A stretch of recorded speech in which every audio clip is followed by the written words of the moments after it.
Hey there, scary people, and welcome back to the One Scary Woman YouTube channel. It is time for our next adaptation investigation into a best-selling book that also became a super blockbuster movie so that we can learn from the choices they made how you should make choices when you're also adapting material into a script. So for this adaptation investigation, I am going with my personal favorite movie of all time. My students will tell you that I talk about it way too much, and that is the ultimate blockbuster classic, Jaws. So Jaws is another classic film. I love Jaws. Jaws is one of my favorite movies of all time.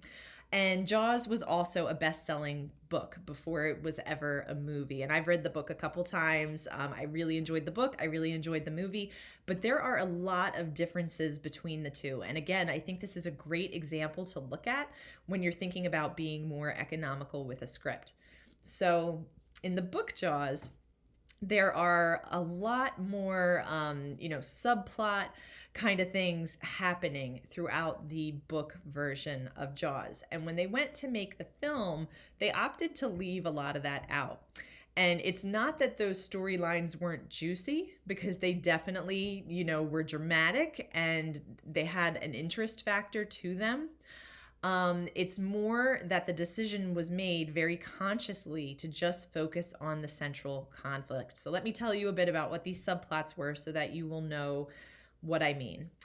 So one of the subplots is that the mayor is actually being blackmailed by the mob. So of course, everybody knows from the movie Jaws, most people have seen it, that the mayor continues to keep the beaches open even after they know the shark is there, because there's pressure from the town. It's a tourism town. That's how people make their money, that things have to stay open.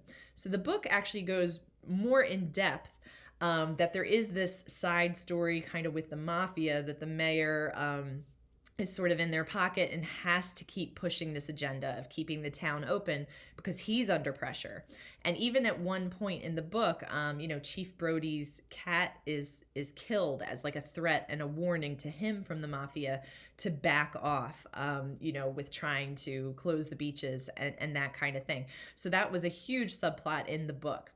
Another one is the fact, this one can be a little shocking if you don't know this already, that Chief Brody's wife actually has an affair with Matt Hooper in the book, which, if you remember the movie, she is a loving and devoted wife in the movie, and she really serves as a calming presence and a supportive presence for Chief Brody, but totally different in the book. In the book, it's like she comes from a wealthier background. She's sort of, she married him, but now she kind of looks down on him.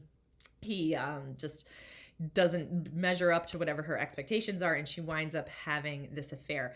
Again, they opted to leave this out. So both of these storylines, when you think about it, and when you think about being an author who can get attached to the details of your story, again, both of these storylines contain drama. They contain interest. And on the surface level, you might think, well, I want more drama. I want more interest. I want to put more in. But again, because the script is very economical, you want to focus on that central essence. That's not to say that you don't have subplots and different things happening, but it all has to really be contributing to whatever that central storyline is and not distracting from it too much. So in the case of these two subplots, I really think they chose consciously to leave them out because it was just going to dilute that central adventure of, there's this shark terrorizing this town, and eventually they try all different things, but eventually the chief has to step up and stop it. Now, just focusing on that central story makes it so much more powerful, it makes it easier to follow.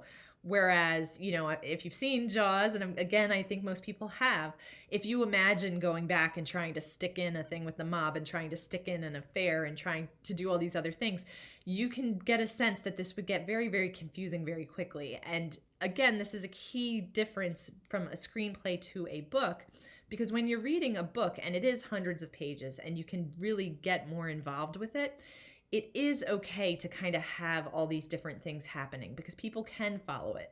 People can, take those extra couple pages to kind of read about this and get that background.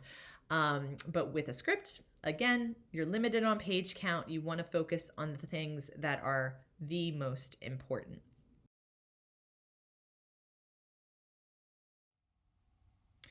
Do you have a favorite movie that was actually adapted from other source material? Please go ahead and let me know in the comments so I can cover it in our next adaptation investigation.